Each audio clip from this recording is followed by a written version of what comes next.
All right, hello, sports fans, and welcome back to WTF's Ed Sports Show. Today, we have a special guest, Mike Bordick,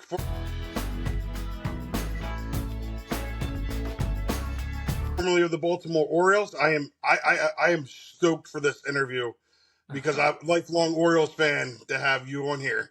All right. Welcome, Mike. Yeah, thanks for having me. Yeah, I love doing this stuff, and I love talking baseball, sports, and sharing my story. Pretty interesting one. So, yeah, I look forward to this interview. Thank you.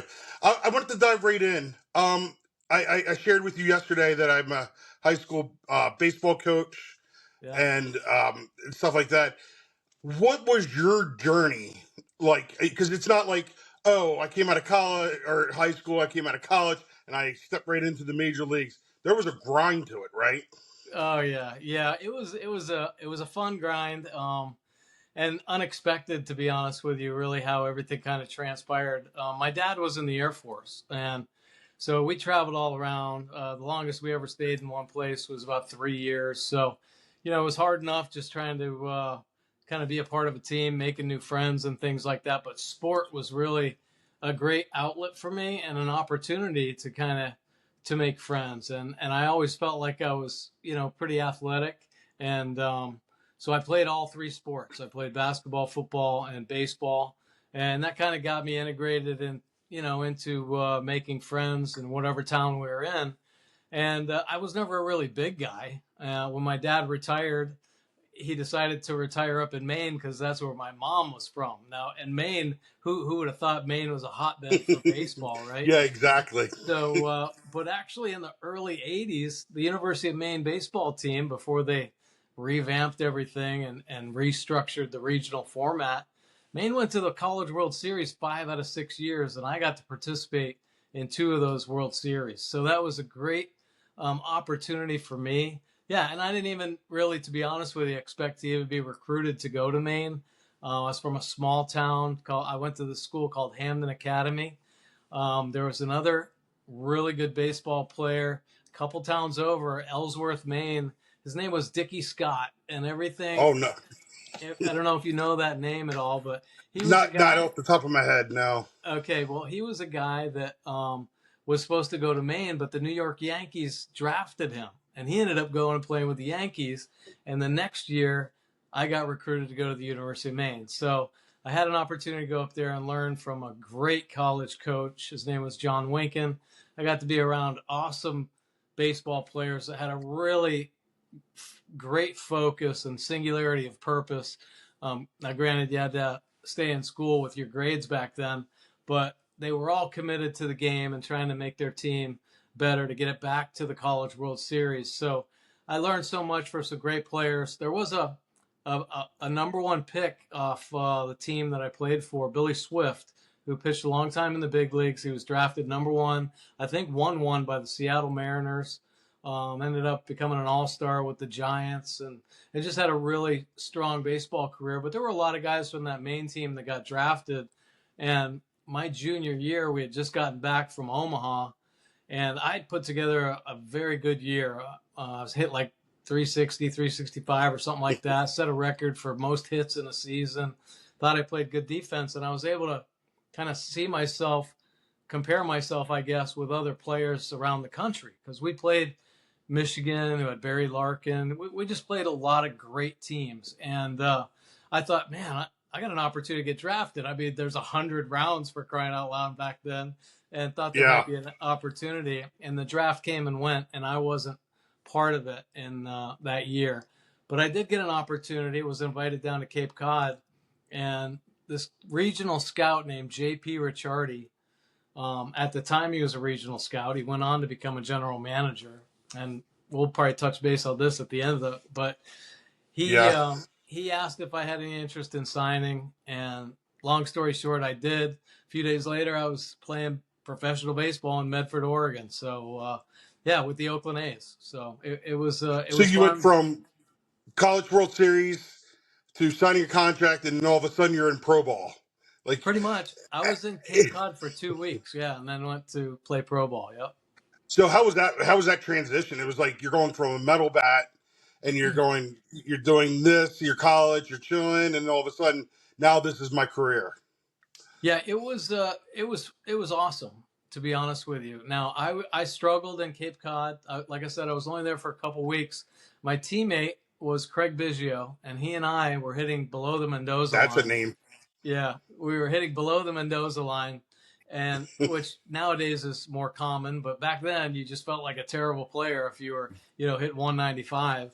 And I ended up putting a good weekend of baseball together. I tell Biggio, I said, "Dude, I'm signing, man." After JP Ricciardi talked to me, he said, "Well, good luck." And the next year, of course, he's the number one pick, and then he goes on to an Yeah. incredible Hall of Fame career. But I thought what was great about it, it really narrowed my focus, and I learned right away. I learned how to work properly at the University of Maine, and I was just really able to narrow my focus because I'm not a big guy, I'm not somebody that stands out, undrafted. So basically, I didn't even realize that I was just a roster filler. I was going to be an organizational guy because they just signed Walt Weiss like a year or two before. He was going to end up being the rookie of the year. They had a nice run of rookie of the years. They had just started a dynasty in Oakland. There was literally no movement making it to the big leagues. But I will say this. They had a great organization, and they pushed you and challenged you. And each year I climbed that proverbial ladder. So I went from rookie ball without getting released. And in my mind, I thought, wow, this is great. I feel like I had a good year. We'll see Yeah. what happens in spring training. Now, I was very naive to the whole professional baseball thing, which might have been my saving grace. When I got to spring training in 1986, or actually it was 1987 now, I saw a sea of green and gold. And I saw them like 1,000 of the hungriest baseball players I'd ever seen that all want to make it to that one pinnacle, right? The major leagues. Yeah, So I knew it absolutely. was going to be a challenge and going to be a grind, but we had really good instructors. I learned a lot from some great players and coaches that gave me opportunities, and I just started that climb. I went single A in 87, I went to double A in 88, and I went to triple A in 89. And a lot of times because the manager I had, Tommy Reynolds, he just really believed in me. He trusted me, and each year he kind of pulled me along. Now, after my double A season, he went to the big leagues, and I went to triple A as a utility player, not an everyday shortstop. As a matter of fact, at double A, I was considered a utility player until the number one pick, who was also a shortstop, his name was Darren Duffy, like the first game of the season, dives for a ball in the hole, and his thumb comes up hanging. And I went, oh my Oh, gosh, who's going to play short? I go to play short, and ended up becoming an all-star in the Southern League, really building my confidence, and then went to AAA. And the only reason I think I got an opportunity to play in the big leagues, at least get exposure to the big leagues, was, and I'll take you back in time a little bit. I don't know if you remember, 1990, Major League Baseball, there was a lockout. yes, I do remember that. Okay, so And the I think a owner, lot of people fell out of favor with it, right? yeah, so the owners Yeah. locked the players out. When we come back, part of the agreement was they can expand the roster by 2 players. And Tony La Russa, Hall of Fame manager, asks Oh, what a guy. Tommy Reynolds, who would you trust to just catch the ball? That's it. He said, if I have to Yes. pinch it for Walt Weiss in the 8th or 9th inning, who can come in and make a play for me in a tight ball game? And Tommy Reynolds said, Mike Bordick's your guy. And that's how I got an opportunity to make it to the big leagues in 1990. And I was up for a month, sent back down, but I realized that that is the only place to ever play baseball is in the major leagues. I mean, it's just incredible. Yeah. Really worked hard. I got called back up in September, and I know I'm long-winded right here, but you're not going to believe No, this no, no. stuff. So Yeah. I get called back up in September, and the Oakland A's are en route to another postseason. They lost the World It, Series in '88. They yep. won the World Series in '89. And they were the odds-on favorite to win the World Series again in 1990, right? And I don't think a lot of people realize how good the Oakland or the Oh, Oakland Athletics were for so oh, long. awesome. So good. I mean, incredible players. I mean, they had the Bash brothers with Canseco, McGuire, great Yep. pitching, Eckersley on the back end, Ricky Henderson, Dave Henderson. I mean, the list goes on and on. They It's just a had who's who, right? they had studs everywhere. Yeah, Harold Baines was on that team. Oof, So that's anyway, a name. yeah. Um, so Tony La Russa calls me in his office at the end of September, and he says, "Hey, Mike, I just want to thank you for your effort, but we're going to the postseason. We don't need you, because it was And that's back got to then be they could crushing, expand the right? rosters right in September." And I said, "Well, thank you so much." I said, "But can I go down to instructional league and work on some hitting?" Because Rick Burleson was the hitting coordinator, and he was one of my growing up in New England or spending a little time in New England, and I hate to say this right now, but the Red Sox were, the team that I followed, and Rick Burleson was the shortstop back then, and he was now the hitting coordinator for the A's. And he said, "That's a great idea." So I went down to Scottsdale, Arizona, and I was working with Rick Burleson. And I don't know if it was him and I that were watching the game one night, but the A's were playing the Red Sox, and there's a comebacker to Rick Honeycutt. Rick Honeycutt turns to throw to Walt Weiss at second base, and Ellis Burks takes Weiss out. Back when you could take middle infielders out, right? Oh yeah, And I was just Weiss watching the didn't get video the other up. day. Yeah, and Weiss didn't get up. And I thought, whoever I was sitting with, I said, "What are they going to do now?" And I'm not kidding. It was like 3 hours later. There was a call to instructional league to see if I was still there, and they called me up and put me on the World Series roster. Now, I didn't start any games, Wow. but I got in Yeah, 3 games, man. It was an unbelievable experience. That I year, can't even imagine. oh my gosh. You got to talk. I'm getting chills just thinking about it. Yeah, Going exactly. in those games.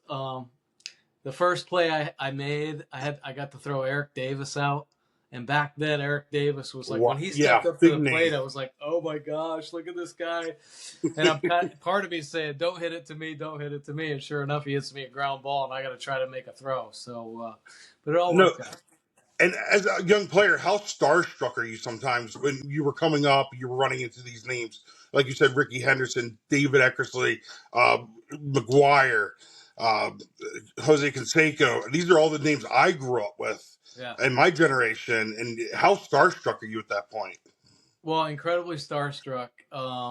And I'll say this: it was different back then too because you couldn't really talk. You couldn't say anything, or you'd be Yeah. put in your place. Um, shoot, the Oakland A's back then, they had 2 buses. They had a team bus, and then they had a media bus. And until you were invited onto the team bus, you had to go sit with the media people. So I was a scrubini for about a year and a half until Yeah. Carney Lansford invited me over on the bus. And basically, you just got to kind of follow the veterans' lead. You can't talk. You just keep your ears open, keep your eyes open, listen, but And you have never to say. earn the respect. Absolutely, and yeah. So it ended up working out, but I enjoyed watching these guys go about their business so much. I mean, they were the best of the best. I mean, we just talked about the 3 World Series in a row. Ricky Henderson was MVP in 1990. Jose Canseco had just come off a 40-40 year, the only player in the history of baseball at that time to do it. McGuire was Rookie of the Year. Canseco was Rookie of the Year. Weiss was Rookie of the Year. Eckersley was MVP and Rolaids relief man. I mean, it's just amazing. Dave Stewart was on that rotation. Bob Welch won 27 games one year for them. I don't know if it was 90 or 91. It's just incredible stuff. And it was player after player. You would never guess who I turned double plays with. We never turned a double play, but who was my second base partner I, in the I, World Series in 1990? I'm gonna have to refer back to you and see. Willie Randolph. How Really, about that? the longtime coach of the Yankees, Yes, Willie and Randolph. great player with the Yankees. Yeah. Yes. And so, yeah, Willie Randolph, man, he was the second base. I mean, Harold Baines was on that team. Just, yeah, one after another after another. It was an incredible experience and really taught me a lot. And I owe so much to La Russa and so many of those players for really kind of nurturing me along and showing me the right way to go about being a pro, to be honest with you. So you broke in with the Oakland Athletics. You played a few years, and then I can't remember exactly. You were either you either signed with the Orioles or you were traded to the Orioles. Now you're coming off a team who just went to the ALCS, and you, depending on who you talk to in Baltimore, and I'm sure you've talked to many people in Baltimore, a 12-year-old boy destroyed their World Series in 1996, and now Yeah, you're no coming doubt. into this loaded team Yeah, who's off an ALCS run, who yeah, should have probably been in the World Series. yeah. And then you get to do the most famous thing ever. Do you know what that was? Man, You what was that? a guy by the name of Calvin Edwin Oh my Ripken got God. moved over to third base I don't know if that for was the the most Mike famous thing Bordick to play ever. It might have shortstop. been the most stupid thing anybody could ever do. But To I be think, honest. but it seemed like when you came in, you filled a piece that maybe the Orioles were missing at the time, and that was that middle infield. Cal was starting to get up in age a little bit, not too much, but there had to be a change, right? Because it was from year to year. They had a lot of free agents from the previous year. Harold Baines is now on the team. You know him pretty well. Yeah, Eric Did Davis you came just over. come? Yep. Did you come in flexing, or you like, I'm going to see what this team's about first, and Oh then no, I'll start filling in. I knew all about that team. All about that team. So that off season of '96, um, I started. I was a free agent, and Oakland had a young shortstop coming up named Miguel Tejada. And Nobody knows about him. He was a silent guy. right, I have I a funny know story about Miguel Tejada, he but go he ahead ended with up yours. following me around a little bit, but anyway, Yeah. so they didn't really push to re-sign me in Oakland, and I only got a couple phone calls, and one was from Pat Gillick, and Pat Gillick said, we'd like you to come to Baltimore and be our shortstop, and I literally laughed at him. I was like, you got There was a Cal guy Ripken. there for 2,100, Yeah, I said 2,131 games. I said this ain't happening. He said, well, listen, Mike. He said we really like you. This move's gonna happen, and we think should be the guy that can play shortstop, and it's gonna happen with or without you, but we think you're the one. And I ended up taking that challenge, and I didn't start off very good, but we did, and that really helped that year in 1997. That team. So Cal and I did a sit down a couple years ago. We had like Brooks Robinson and a couple other famous players up on the stage, and somebody asked Cal what the best team he played on was. And Cal was like the last World Series champion in Baltimore, Yeah. 1983. Yeah, exactly. And he said that he thought that 97 team was the best team he'd ever played on. We had studs at every position. I'm not saying I'm a stud. I ended up getting more comfortable playing there, but Cal at third base, Robbie at second, Robbie Oh my, Alomar, yeah.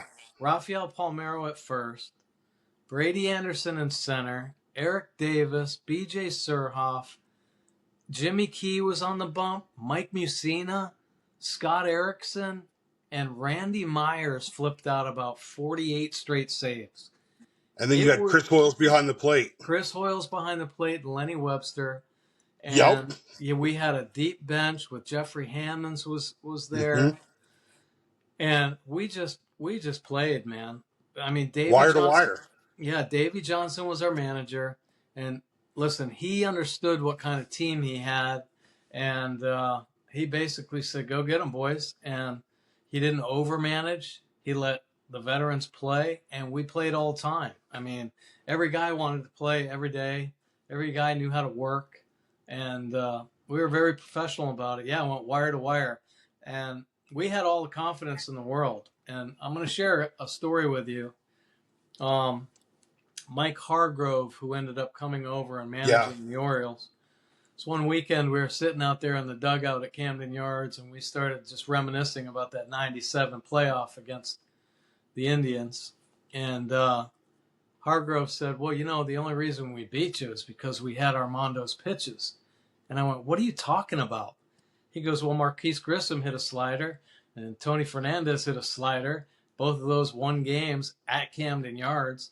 Hmm. and I felt like just ripping his throat out. And I love Mike Hargrove, but I felt so Yeah. cheated. I felt so cheated that it isn't cheating. It's like, how did we not pick that up? And how did they pick it up and take advantage of it?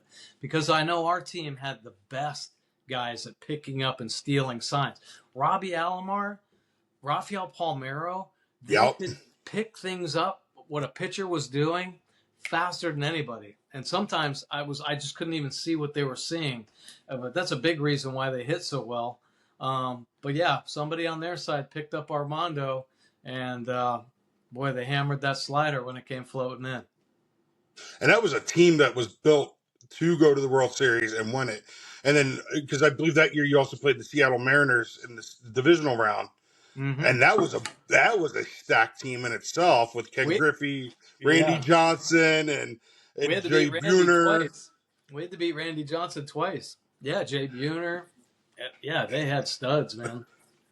And that team was stacked, and you guys just ran through them like it was nothing.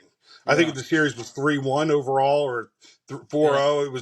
It was, and we're like, oh, we're gonna cruise, and then we ran it. It just seemed like as a thing, you ran into the Cleveland Indians, and we just could not get over the whatever they were doing. Just that Yeah. little bit. They were a good team though too, man. The Cleveland Indians in the mid '90s. Wow, what a juggernaut! Oh yeah, Mike Hargrove was in it every year, wasn't he? Oh yeah, and they had those big hairy dudes too. I mean, Jim Thome and Albert Oh yeah. Bell. Yeah, golly, and they had the great speed too. Kenny Lofton. Yeah, they were pretty good. So you play for what 5 or 6 more years after that? Is that correct? Is that Yeah, what I it is? I did. I played about 5.5 years with the Orioles. I got traded to the Mets in 2000, and I was having my best year ever. And got traded up to New York and ended up going to the World Series. That was the Subway Series. Played with another great group of guys. I mean, Mike Piazza was the catcher, Robin Ventura over at third base, and the pitching staff had Al Leiter and Mike Hampton. We were really good, man, and we went through some tough teams too. And not to get stuck on the Mets thing, but we had to beat the Giants with Barry Bonds. We had to beat the Cardinals, and then the Yankees, of course, had their stupid dynasty and ended up beating. And again, and these were all like household names for every team at that time. That era was just so stacked with Yeah, so many. I can remember, and not to age myself and not to age you as well. I was pretty much a teen and a kid from there, and you would know all these names yeah. Oh, no no doubt. doubt. Yeah, I mean, just really, really good players. There wasn't a lot of movement, They didn't have that big influx of young players coming on the scene unless you were a stud, or somebody like me that just gets a break, from an injury or something like Hmm. that. So there wasn't just a lot of movement. There were a lot of just veteran dudes. Every manager trusted the veteran guy, and that's why those teams were kind of built like that. And yeah, and they were great players. Now, how did you? So you I guess retired at some point. In that time span. How was the transition to the broadcast booth? Was that a hard transition, or was it like I have to do something because I can't stay at home, kind of type deal? Well, it was kind of like that. But the transition, it was made easier by the people I worked with, put it that way. I was approached to do that after the unfortunate passing of Mike Flanagan. And Yes. yeah, and Jim Hunter actually contacted me and said, hey, you might want to just put your name in and see what happens. And I ended up meeting with Peter Angelos. And Mr. Angelos and when I played for the Orioles, I only met him twice. One time was at a banquet in the offseason, the first year I signed. Davey Johnson introduced me to him, and he shook my hand, and that was about it. The next time was at a sponsors luncheon in spring training, just walking by. Hi, Mr. Angelos. Hi, Mike. And that was about it. But when he interviewed me and asked me if why I wanted to be a broadcaster and this and that, I guess he took a liking to me, and gave me this opportunity. And I started in spring training, but I don't know if you remember the guys I was surrounded by. I already mentioned Jim Hunter. Joe Angel was on radio. Yep. Fred Manfra was Yep. on radio. Gary Thorne was the front guy for TV. And of course, the great Jim Jim Palmer. Palmer. Yeah. And these guys were such great professionals, every one of them. And it all came down, and Jim Palmer said this to me right out of the gate. He goes, take this just like how you take shortstop. I said, what do you mean? He goes, it's all about preparation, isn't it? And I said, well, that's how I hung my hat in baseball, right? He goes, same way here. Just prepare and then let it go during the game. And it took me a little bit, I think, to get comfortable, talking baseball. But as I progressed, I kind of learned that I think my knack was not to necessarily get on a player for, oh, he should have done that, da da da, but be more of a coach in the booth. So explain what happened, and Right. maybe this is why he was safe. This is why he was out. Look at how he gets his feet underneath him. That kind of stuff. So being more of that coach in the booth, and of course working with Gary Thorne and Jim Hunter, they just kept the flow of the game going. It just Yeah. made everything seem so seamless, and I just loved it, and I love that. So wish I was still doing it today, but just didn't quite work out. Now, were you in the booth? And I can't. And I'm, maybe this is a little bit less of my preparation. Were you in the booth around when they won the AL East in 2014? Yeah. Oh Were yeah. you around the team that day? I was. That was Yeah. such a special day, wasn't it? Oh my gosh. Well, listen, Buck's era, 2012, 2014, Yeah. 2016. The players that rolled through there, you talk about some studs, man. Adam Jones out in center field winning Gold Gloves. Nick Markakis over in right field winning Gold Gloves. J.J. Hardy at shortstop. Matt Wieters was starting to come into his own. I mean, and the pitching. That's what really surprised me, how the pitching just stepped up. Guys that you didn't really expect. And I think we all thought Chris Tillman was going to be okay. But man, oh But man, not a number one starter. when he got on his game, man, he was awesome. How about, you remember Miguel Gonzalez? Mike Gonzalez? Yeah. That And they got out of the these are like people who Mexican. are unproven. They just came. Wei and Chen. Yes, yes. So Buck Showalter was able to get the most out of those guys. He really understood, I think, that part of the game, and he had a great coaching staff too. And those were kind of old school spring trainings to be involved with. I loved every minute of it because Buck let me be a part of the coaching staff too. So in spring training, I was in on all the meetings. I would throw BP. I would hit ground balls, to J.J. Hardy and the other infielders. Bobby Dickerson was the infield coach, but he and I were on the same page about a lot of things. And so I really felt like part of it. And I would give my 2 cents about evaluating a player, this and that. And then when the season started, I would be in the booth, but before the game, I would throw batting practice. I'd hit ground balls if they needed me to, if there was early work going on, go in and shower up and head up to the booth in time to do my prep work and things like that. Man, I was living large in baseball. It I'm was like sure. the best stretch.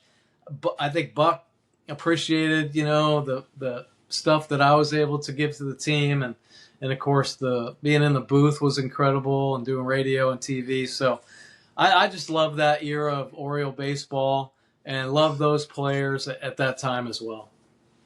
Yeah, I remember that night. My one of my friends called me. He goes, "Hey, do you want to go to this Orioles game?" And of course, my wife's like, "We got kids at home." I was like, "Well, we were on the verge of clinching, right? We were it was the Blue Jay series." My buddy calls me. He goes, "Hey, do you want to come to this game?" I said, "Who's pitching?" He goes, "Ubaldo." And of course, Ubaldo was in and out of struggling that year. And I was like, "All right, we'll go, whatever else." And then by the fifth inning, and I'm not sure if you were at the stadium that night, but the whole mood, because we had the lead going after the fifth inning, the whole mood change of the stadium, like, this is going to be a magical night Yeah, of Orioles baseball. yeah. And I just remember I sat in center field, And I'm like, this is really going to happen. Now, we didn't sit down from the fifth inning till way after the game ended. Because, Yeah. Adam Jones, of course, came out with his pie, started pieing fans. He was pieing everybody he could find that night. Yes, yes, But it yes, was, yes. they didn't just take that celebration into that team didn't take the celebration into the clubhouse. They brought it out to the fans that night. No, They that had was probably really a sold special. out stadium. And Yeah. they said, you know what? This is more of the fan celebration. So, No, absolutely. I mean, listen, you know as well as I do, Orioles fans are the best, man. And when they have yeah. great baseball, they appreciate it so much. I mean, I've always thought, even though the Colts were here for a while, I just feel like Baltimore's a baseball town. People just love the Orioles. Um, all I ever wanted to do was be a part of a championship team there and have a ticker tape parade. I admire, that 83 team so much and some of the players that got to enjoy the golden era of baseball, like Jim Palmer. I just love talking to those guys because, they really appreciated it all and they love Baltimore fans, like we all do, and just keep pulling for the Orioles and hoping one day that trophy is going to be back where it belongs. And I think it's coming. It's just you just need to get the right guys. And I think, and that, actually, it's a springboard into what I want to get into now. Is that last year was such a I guess a disappointing season, even though they were over 80 wins for the year, but they kind of like sputtered into that 80 wins. Yeah. Um, what do you think of this roster? And I think everybody has they want this team to be great, but then you open camp with the immediate injury to Jackson Holiday, and then Westy is now on the bench, and now what you thought was going to be the greatest infield ever is only in two parts now. Yeah, well, you know what? Hopefully it happened early and it's not going to happen late. And hopefully they have Holiday and Westberg, for the rest of the season when they come back and they're healthy and good to go. Listen, every organization gets challenged with their depth, and I think really the only reason the Dodgers held on was because the depth they had in their organization. On paper, they're a great team and should have just Sure. walked through and won 140 games. But they had their downtime too because they had so many injuries, but it was the depth that kept their head above water and they ended up going on to winning the World Series. So every organization is going to go through that. Hopefully last year was just a fluke for the amount of injuries the Orioles had, though. I mean, 70 times, there were IL stints for the Orioles, or 71, something like that. And I know injuries are part of the game, but I I will always question how they're going about their business nowadays with the max effort pitching, with trying to every time, no matter if they're in a bullpen or on the side, they are trying to increase spin rate. Pitchers are, and that's why so many guys are getting hurt. I mean, every year, guys are getting Tommy John surgery. Yeah. Buck Showalter always talked about never putting a pitcher in harm's way, trying to take care of these guys as much as possible. Well, we've lost the art of commanding a fastball, which is what pitching used to be the philosophy. If you can't command your fastball, you're not going to pitch in the big leagues. Well, now they don't care about it because the margin for error is a little bit better because the fastballs are so heavy now. Everybody's throwing 95 miles an hour, but every guy's getting hurt. Period. So it's too bad. I feel bad for the pitchers in that regard, but I think the same thing holds true with the hitters. There's no reason why Westberg should have strained an oblique to start things off. Now, I know the Yeah. elbow is a throwing thing, but I got to believe Holiday, too, was just it's max effort swinging to try to increase bat speed and rotational speed. Eddie Murray always talked about, and I don't know if you ever saw Eddie take batting practice, but he always talked about how he started by just filleting the ball over the shortstop's head or over the third baseman's head to get an awareness of the barrel. Where is the barrel, according to the baseball? Get it on plane and just feel it, and then increase as you go. But everything is so aggressive now that I don't know how bodies hold up anyway, because if you've ever seen a major league camp, when they go into those cages, they're trying to hit these balls that are going 100 miles an hour. Oh my gosh, I would be so in my own head And my confidence would Yeah, be so far gone and I think that's what hitting is really all about. I think any major league hitter should be able to get on a 95 and up fastball. It's all about rhythm and timing. yeah. But man, oh man, they're just trying to generate so much bat speed. And there's no downtime in between the seasons anymore. No, it is go, go, go. That's for sure. They're not taking a month off, a couple months off, and then revamping up. Yeah, I think that was always part of it, though. I know back before my time, guys would literally take the whole off season off and use spring training to try to get themselves in shape. But back when I first got into the big leagues in the '90s, it was pretty much year round. Now it might not have been as intense as far as throwing and hitting right after the season, but there was definitely weight training, trying to get muscle back, trying to increase your speed. And then after the new year is when baseball would kind of pick back up, where you start throwing and getting your swings in. So there's some bubble players this year. I think they're kind of like on the outskirts. We have, Ryan Mountcastle. Obviously, Pete Alonso was brought in to replace, to fill in that gap. Kobe Mayo seems like a guy that doesn't really have a home base to kind of defend. He's all over the place. And Yeah, then there's always the Heston Kjerstad um, portion of things. I think out of these three guys, Kobe Mayo's probably having a little bit of the better camp. I mean, he hit pretty well yesterday. I think it was a couple RBIs, two yeah. for three, and then he had a couple of phenomenal plays in third. Who do you think out of those three bubble players is going to make the major league roster here in Baltimore, or do you think these guys are on major league rosters elsewhere? Mm, well, that's a great question.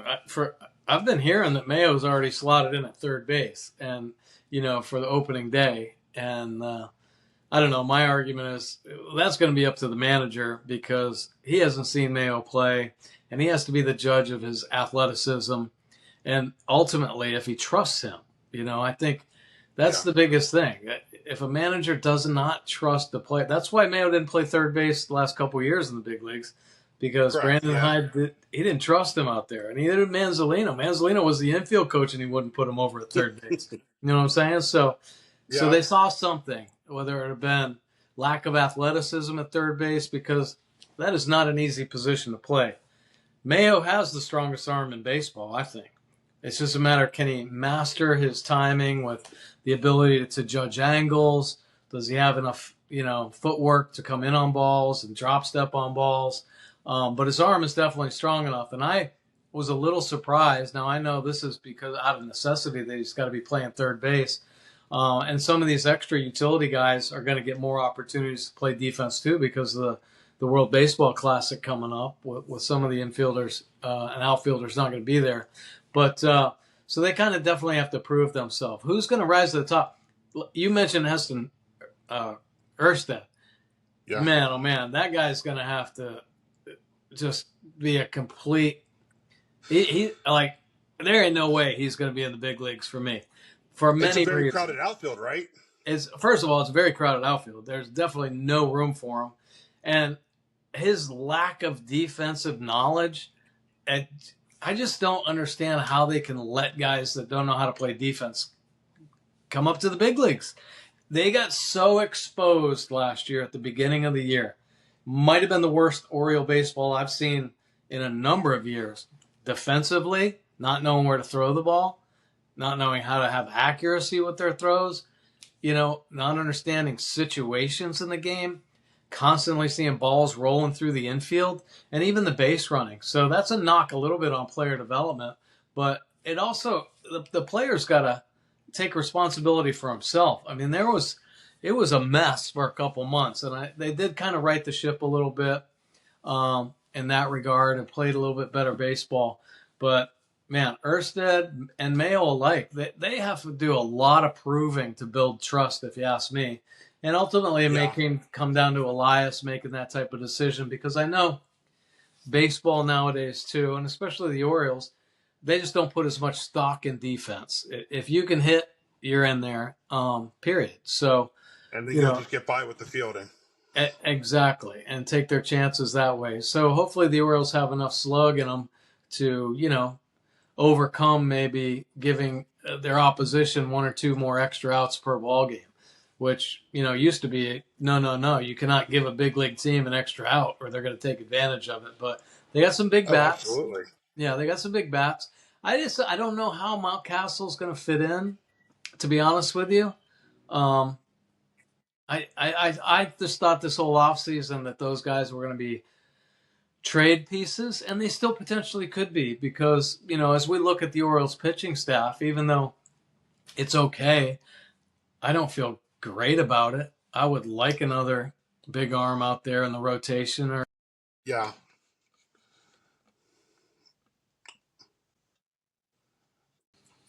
Yeah. We lost you for just a second. Sorry about that. You're that's all back. right. Somebody called. Yeah, I 100% agree with you. I said outside of Bradish and maybe Trevor Rogers, I'm kind of skeptical. Shane Boz is a piece. I think will be a good piece, but he's an innings eater. He's not really proven. And then you got some other guys, and then you get into the bullpen. It's like, who's in the bullpen?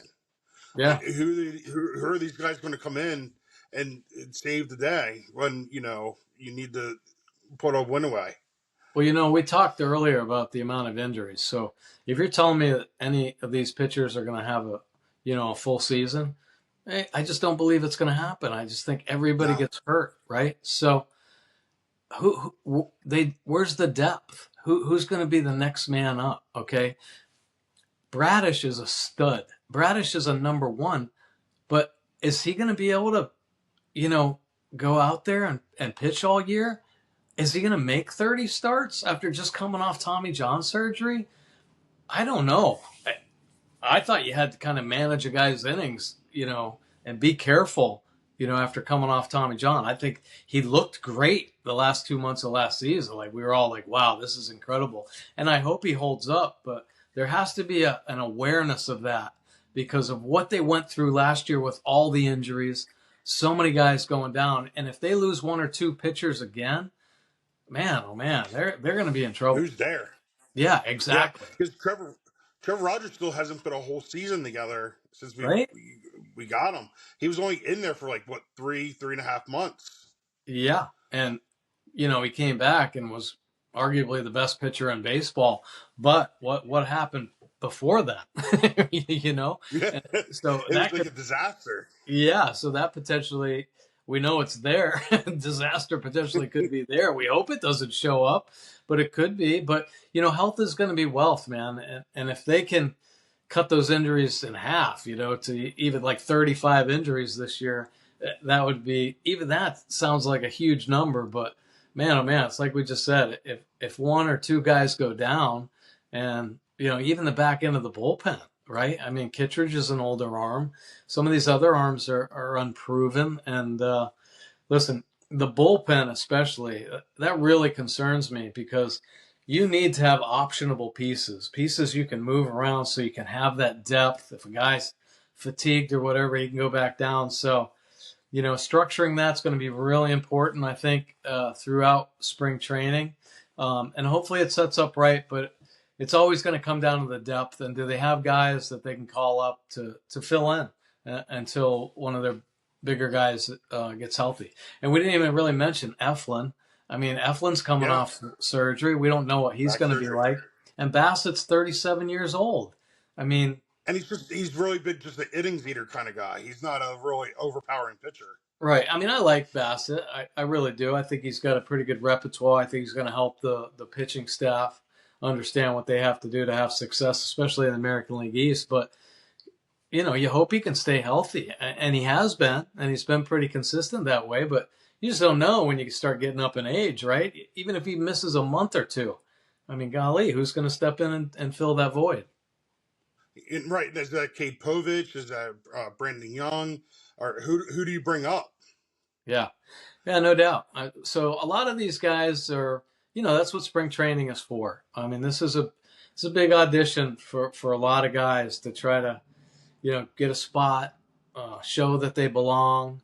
Um, and I think some of them are going to be pretty good, but it's about taking that next step to where they get those big opportunities and can really, make that step forward as a big league pitcher. So yeah, and I mean, 162 is 162 at the end of the day. You have to get through all through those games and just hang on. You got that right. I mean, listen, there aren't many guys that could do the 162 anymore. I think the Orioles landing Pete Alonso, that might have been one of the best. I just love that sign. And I know there's an argument on both sides. Maybe they should have gone all in and gotten a true number one pitcher, but I think there's a high risk there too. Pete Alonso has been the most prolific power hitter. He's an everyday guy. 162, I think, the last couple years. What a great example and leader for these young players, right? So the young players don't say, oh, I'm a little tired today, or I'm a little beat up. Get your butt out there. I think somebody like Alonso is going to hold them accountable to be a real professional baseball player. I think he's legit. And then some of the stories coming out of training camp and spring training is that he's refusing to come out of these lineups when they're like, "Oh, 2 innings, you're good." He's like, "No, no, no. I need a third at bat. I need a fourth at bat." And even then, I think your colleague Jerry Coleman's even mentioned that a lot of these guys tend to go off to other things right after they're taken out. Right? Their work day is done. I'm gonna go shower and we're gonna go do golfing or beaching. This guy's sitting in the dugout. Yeah. Watch No, this go down. I mean it's a beautiful thing to see. I really love it, and I hope the team, and I think they have taken note of that because that's what a major league player is supposed to do. Now I understand spring training is it's a little lighter, but I think he is pushing his weight around, saying, if you guys want to be a championship team, this is how it's got to be done. And I think guys like Gunnar have obviously taken note of that, but everybody really does, and especially the guys that might not even make this roster, guys that are going back down to the minor leagues that have watched the polar bear go about his business. This is how it's done, man. Yeah. This guy is a perennial all-star. He's won home run derby after home run derby. He's helped lead the Mets. Who how many of those guys could go up and play in New York? It's one of the hardest places to play. He embraced that kind of challenge. You got to get on this guy's coattails and learn as much as you can from him.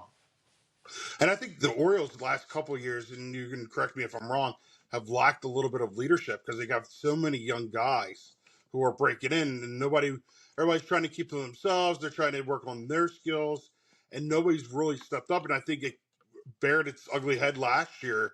Most prominently is when all the stories started leaking out of the clubhouse that Yeah, there's no leadership, people are upset, and stuff like that. And I think they needed an Adam Jones type player to come in and say, I'm your leader. You want to put it on my shoulders, follow me. absolutely. We were all screaming for that last year. I just always thought it was going to be Adley. I mean, come on, Adley. This whole franchise is built on around you. You are the Exactly. foundational piece. Step up and go.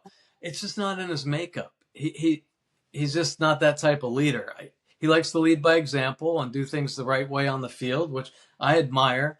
But sometimes it does take that extra energy guy, that polar bear type guy, that Adam Jones, that Carney Lansford that the Oakland A's had back in the day. He was the vocal leader on that field. He might not have been the best player, but he was the vocal leader that held Yep. everybody accountable. And that's what Pete Alonso is going to do. And hopefully the young guys, learn from that. And I think it'll make them better. Will they all become great leaders? I don't know about that. It takes a very special, person to do that. I think about that 97 team. We didn't really have a vocal leader. We were just great pros that I think knew how to go about our business and understood why we were there. And ultimately, it's just about winning and finding ways to win. Yeah, I 100% agree. I'm hoping that when people say, we got Pete Alonso, he's an aging bat, this and that. But I look back a couple years ago when he took on um, uh, the name's escaping me, and the home run challenge. He looked like he was having fun, and I don't think you see a lot of that some days. As he was having fun through that home run derby, dancing a little bit, and he Yeah, was just having so much fun. yeah, yeah, And I really started following Alonzo after that. I didn't even know who he was until that point. yeah, yeah. Well, he does. I think the home run derby is a different kind of animal, I guess, and he's embraced it. I mean, he's a multi-year Yeah, winner in that, so he loves that kind of challenge. But I think he takes the game very seriously. I don't think he's one to go out there and joke around and horse around on the field. right. I think he works super hard at his craft. He'll laugh and joke with guys, but when it's about fielding a ground ball, I think he's trying to do it the right way every time. When it's about honing his swing in, it's about mastering it, not trying coming out of himself, which I think is a great characteristic to have for any professional player.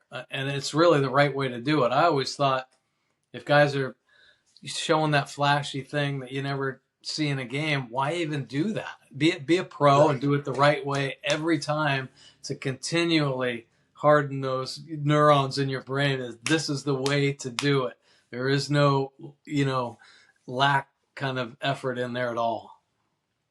And that's hard to teach these. I guess this new generation coming through is.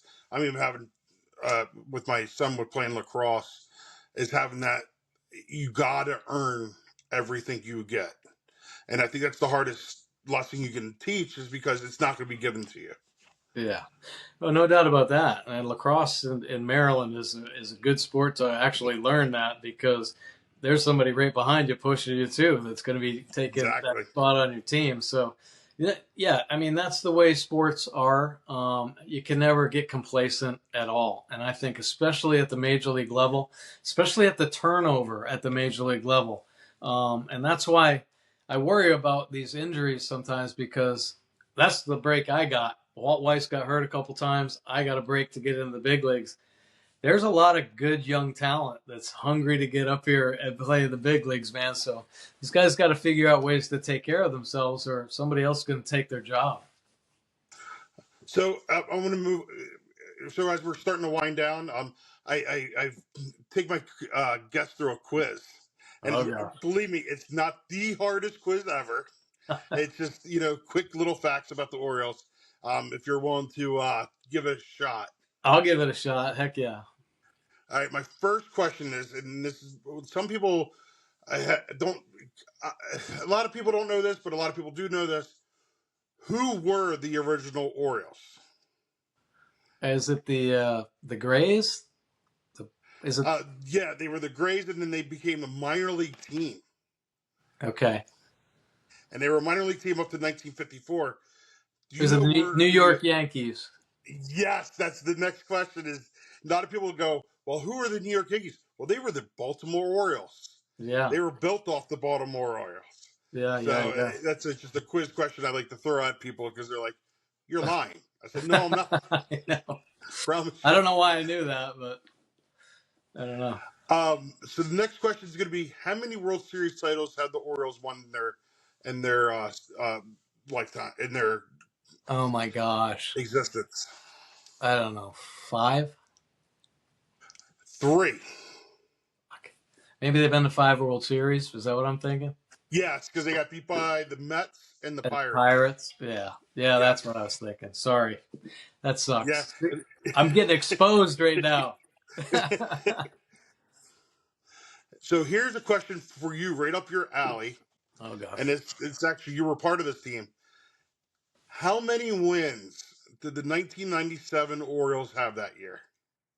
Just regular season. Yeah, it should have been 103, but I think it ended up being 98. Yep, exactly. 98 and 64 I got upset was about their that too. That if you're a team that can get over that 100 win mark, you're doing something special. And Davey pulled us back a little bit at the end. Like he let guys have kind of days started off and resting a stuff couple like guys. that. And I'm not saying that's the reason why we didn't beat the Indians, but to say you won 100 games in the big leagues is pretty impressive. Absolutely. That's the breaking point, right? It was Yeah. 100 wins and you got that title.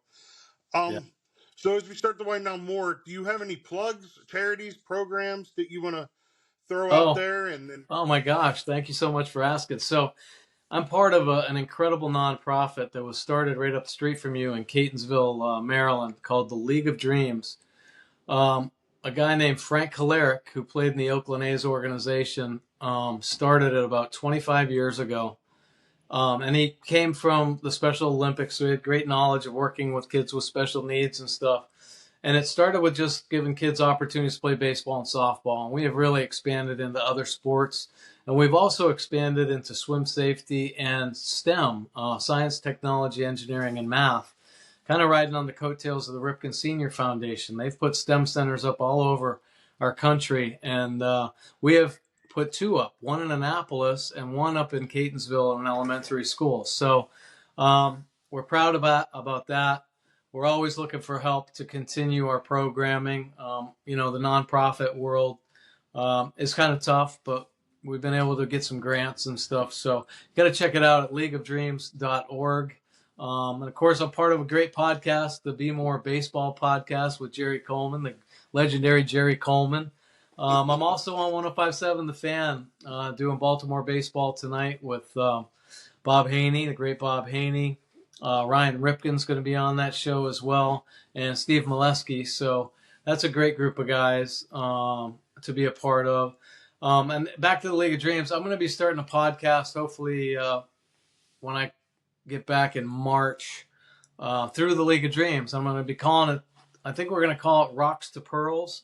And basically it's just the process, man. And I always believe that, and I got a great story about that title, Rocks to Pearls. When I was in the minor leagues, Tommy Reynolds, that coach I had mentioned, he said, pick up these rocks. And when I was a kid, like all of us, we used to throw rocks all over the place. And I said, well, why are you calling these rocks? He said, look at them. They're all beaten up. He said, if you want to hit pearls, you got to make it to the big leagues. So there's the process of Rocks to Pearls. And, so hopefully we have inspiring guests like yourself on there to talk about success absolutely. And things like that. Yeah. So check it out, leagueofdreams.org. Thank you. And then I would also like to invite you back on sometime during the season. We could talk more baseball. I love hearing your mind. And I just love hearing you talk sometimes because it's so knowledgeable. It's down to earth, I guess. I Is the word appreciate I'm it. trying to... Oh, thank you. So I would definitely invite you back on if you would want to come back on. Oh, you got my number now, baseball. Man. You got my number. Call me anytime. Yeah, exactly. And then I would also invite you to come out to one of our baseball practices because, I'm coaching baseball, and tomorrow's the most, I guess, I'm more ecstatic and I'm terrified because camp starts, right? We're now the train's leaving the station starting tomorrow. Yeah. Where, we're going to go into the season. I would love to have you come by and just fill these kids with baseball knowledge if you so want to. Not to put you on the spot, but that'd be fun, man. A pretty cool thing. Listen, I love talking to kids about the game. I think it's important that they learn the game the right way. Not everybody's going to be a major league player, but I'll tell you what, you can learn some great values, character, being a good teammate, sportsmanship. It goes such a long way outside the game as well. I'm going to be giving some lessons up at Rick Dempsey's place up in Columbia. If any of your kids have any interest, give us a call up there. Yeah, absolutely. Mike, thank you so very much for coming on with us. This is a lifelong dream just to have a chat with you and hear your process of everything and then hear your opinion about the 2026 Orioles. I listen to you all the time on The Fan and then everything else with Jerry Coleman. So I really appreciate it. Thank you so very much. Yeah, you got it. Anytime. Thanks for having me. All right, Mike, have a good weekend and hopefully talk to you soon. All right, sounds good. See ya. All righty. Bye. Hey, it's Ed from WTF Ed Sports Show. Follow me. Facebook, Instagram, and TikTok. Do it now. Now.